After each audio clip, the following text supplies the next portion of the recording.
Hey, so this is going to be my last video on the topic, but basically I've had some interest in people wanting to know like what the best mage spec will be, basically. People want to know what it is. I guess just to stay at the very start of the video, and if this is the only thing you're going to watch, hopefully this will give you the answer. But ultimately, I think the mage spec, the mage class itself will be is basically getting a buff across the board for every spec, right? So they're all going to be good. And I'm just going to say that off the bat. I don't think there's anyone that's going to be bad. I think they certainly have different strengths and weaknesses now, and I guess what that's going to look like at the highest level if people are interested in that. I mean, first off, like this was the last bit of tuning changes, and this was 3 days ago. There hasn't been anything since then, so it makes me believe that there's going to be very minor changes. Um, so if classes are going to stay the same, as they are now, then hopefully then this video should, in my opinion, and this is just my opinion, by the way, like just what I think is going to happen. So basically, this talent here, Snowstorm, it received a buff, but like if we go into the Frost talents, right, very quickly, if you're playing with Coldest Snap, which is this talent here, which is the one that resets your Frozen Orb and Comet Storm, you're not really getting much value out of this talent because it doesn't take that long for it to stack up to 15 times. And you're just sitting on Coldest, and you're just waiting for your Cone of Cold to come up. Also, as well, like, you're not going to realistically, in my opinion, go into a pool, not use, you know, Comet Storm and Blizzard while you wait for this, to stack up and then use it. So, I mean, to me, it's kind of like maybe you play this if you're not going to play Coldest Snap and you're going to play a different talent build, which I have no idea about. So, and how you would even make that happen. But the best mage spec, right? So in terms of numbers in last video, we went through a bit of the sims. I did some like more testing on the PTR like 2 days ago, and basically Frost, I can virtually get the same as Fire on 5 targets, DPS wise. So, and this is without freezing the mobs. I'm not going in and pressing, I'm not shattering all my Comet Storms. I'm just treating them as if they're not frozen, because Frost does like very different, like Frost does a lot more damage to freezable targets, like if you can freeze your targets, which is not everything, and it's not normally bosses either. But if we look at Arcane, does literally 50k more for me. And this is after someone pointed out I had Arcane Bombardment on, so I changed that and did some tests again, and thank you to that person that pointed out the error of my ways. Which is this talent here, which increases the damage of Arcane Barrage by 100% to targets below 35%. So when I did this, I actually shifted this talent to improve Prismatic Barrier so that we don't have to worry about this kicking in. Right, so this is my opinion. I think out of all the specs that reworked, I think Fire suffered the most, because Fire lost its really good damage profile that really helped to speed up keys. Like, you're doing priority damage. Like, you think of Brackenhide, you're doing so much damage to the big trees, you're doing so much damage to the War Scourges that have, like 4 or 5 million more health, and your AoE spreads from there. Is also really good if you needed like priority targets to die in a pack, like let's say in Underrot, like you want to be focusing down those blood swarmers as fast as possible so you can chain on to the next one. Fire was really good at that because you just single target one thing. Now it's just like a throughput AoE class, which there's nothing wrong with. Like, and ultimately it will do more damage throughout the course of a dungeon than it is now. But will that make it desirable for high keys? I don't think so. I think that it's basically trying to. Fire is like a lot more like a boomkin now, I guess, in the sense that it just is doing blanket kind of AoE damage. And you're not like, that is good, and it's good to have a class like that in keys, but it's not like, you don't want to stack that, right? You want to like, so yeah, essentially you don't want to stack like just pure throughput AoE classes, because like at the end of the day, if the big trees aren't dead, let's say, you're not really going on to the next pack, right? So it doesn't matter if you're doing 20k more damage if the pool is ultimately taking longer.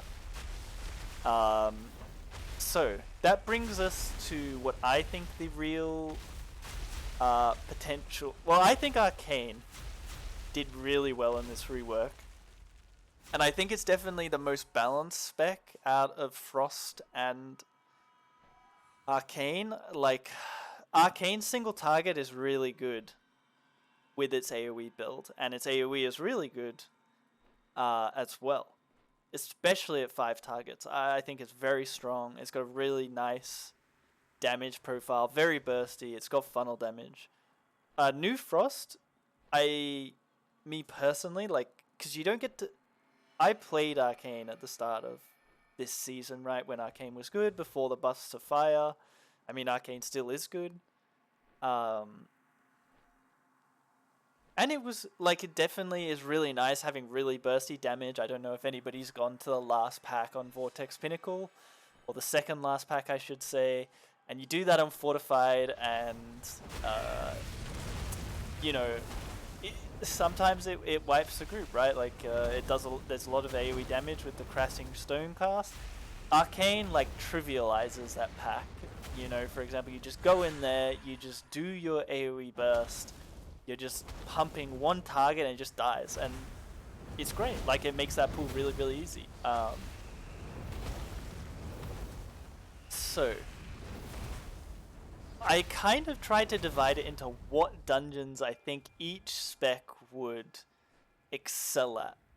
So I've kind of left Fire out of this because Fire, in my opinion, even though it's going to do more damage than it is now, I don't think you'll see it in high level play because of the loss of its damage profile. I think it will be Arcane or Frost.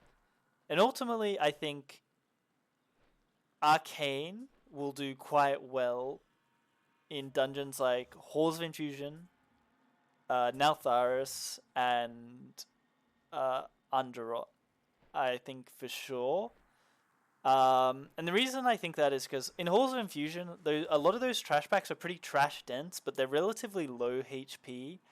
And so like in the current iteration of Fire, it was like very difficult.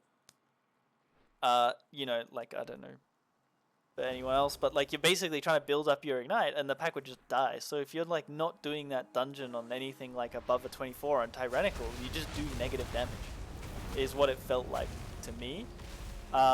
Arcane's damage is much more front loaded, and it also priors one target, so you can not has funnel and priority damage to one target, so it'll be really good at I think, you know, killing those apparatuses and allowing you to sort of chain onto the next pack, which will ultimately speed things up a lot.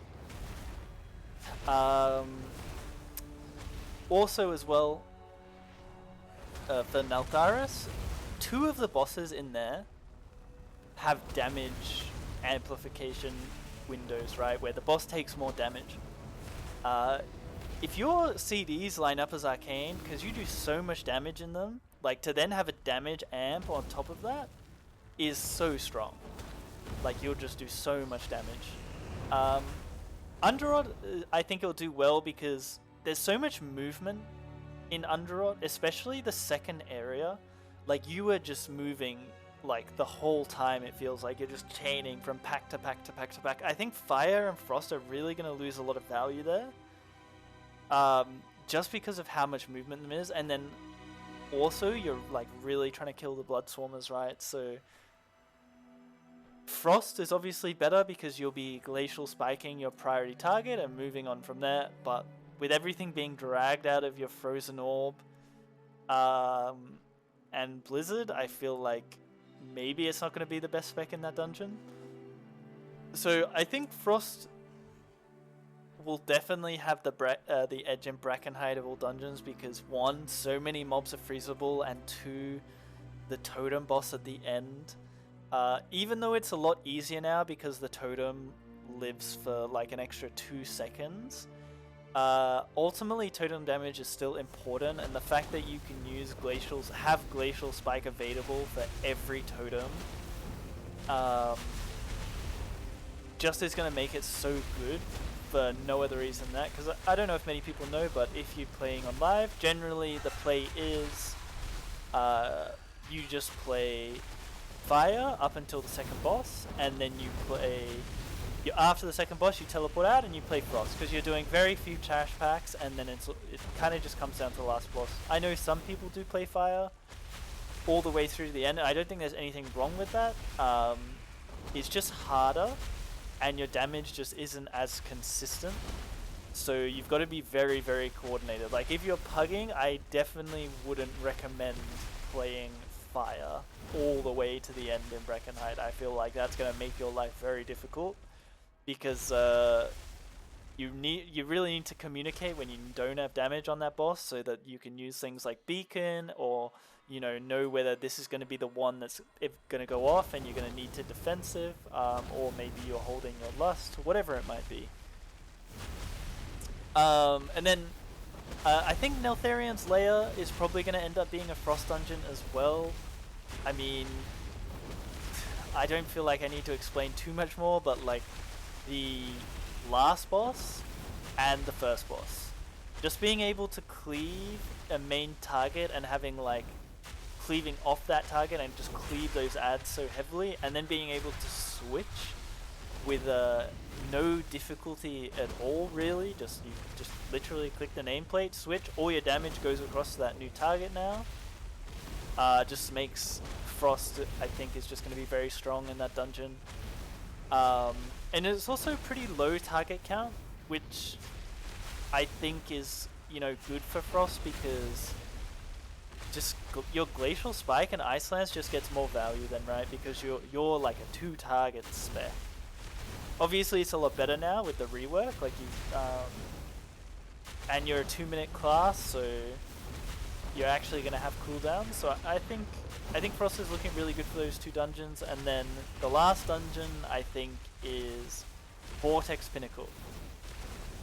So after the nerfs to the last boss on Vortex Pinnacle, to the damage, I currently play Fire on live on that boss, and it feels fine. It feels good. You can do plenty, but at the end of the day, Frost, if we were to say that one fight, I still think Frost is probably better at that one fight, even on live. And I think with the rework, like, Frost is just going to be even better. I mean, having double block on that fight is just so strong, because if you just get unlucky, right, and you just have 2 go on you, like 2 of the overlaps, just being able to block both of them is so strong, because you're not always going to have your invis, and 2, if you invis it off and it just goes on someone else, you might live, but you might just kill the healer or whatever poor victim it goes on. But hey, who knows, maybe you're running with a warrior and you invis off, it goes on the warrior, and they spell reflect it, right? So maybe it's not so bad. But yeah, Frost, I just think, is just going to be so strong in that last boss. So for Tyrannical, at least, I think Frost is going to be the play in that dungeon. So yeah, I mean, they're kind of my thoughts. Like, so just to reiterate again from the start, I think that Mage is ultimately going to be better. You know, as a result of the talent tree changes and the general tree changes as well, especially getting a nice heal with displacement if you want to run it, getting mass barrier or mass invis. I can't stress how good they are. Getting the ice block reduction on Winter's Protection and diverted energy, I think, are fantastic little buffs that are really gonna make it a lot nicer to play Chains. Like, I would never play this talent on live because, you know, who wants to heal